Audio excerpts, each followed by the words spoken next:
Hi, I'm Phil ASHEY from the American Anglican Council, here to wish you a very holy and blessed Christmas.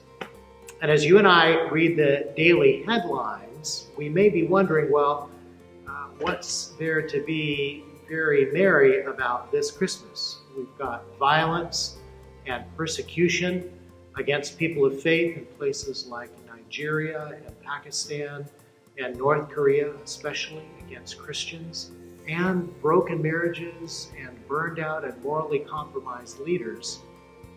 It seems like we're not getting better. It seems as if we're becoming less and less human as we deal with each other. Well, hundreds and hundreds of years ago, a great saint named Athanasius wrote in his book on the Incarnation that this loss of human dignity, even then, was something like this. He said it's like a painting that's been defaced or cut or damaged in some way.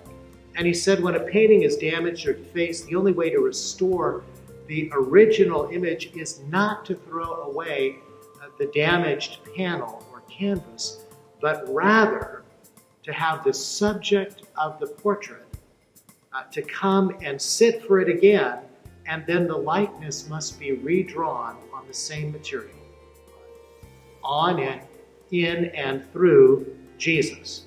God drew the picture of himself, and to make sure we would see it, he dwelt with us. I love what it says in the Message, that great paraphrase in the New Testament, John chapter 1, verse 14, that we read at Christmas. And he became flesh and dwelt among us. In the Message it says, and he moved into the neighborhood, our neighborhood. And because he stayed with us for the span of a human lifetime, we saw his glory with our own eyes.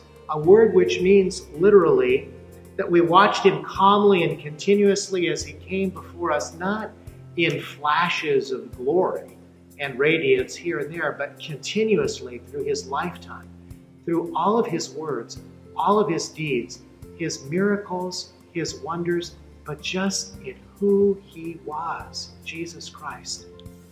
Jesus, born to restore God's image in us, a perfect and flawless portrait.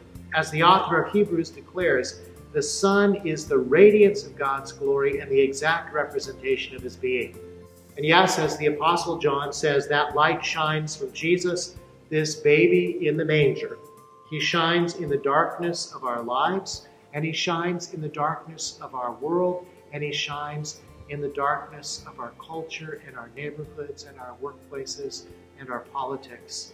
And the darkness, he says, the darkness cannot overcome it. But the good news of Christmas doesn't stop there. You see, Jesus Christ was born so that we too might shine the light of his life to others. As the Apostle Paul wrote to the Christians in a city called Corinth long ago, all of us who had the veil removed from our eyes can see and reflect the glory of Jesus Christ. And the Lord, who is the Spirit, makes us more and more like him as we're changed into his glorious image. I'd like you to imagine, just imagine what it would be like to shine even faintly the glory of God in the person of Jesus Christ, in your speech, in the way you deal with people, in your relationships, in your work. And the gift of Christmas is his power to cause that light of his life to shine from within us and in us and through us. Please know that the American Anglican Council is praying for you this Christmas, that you will rediscover the child in the manger, Jesus Christ, who is the reason for this season.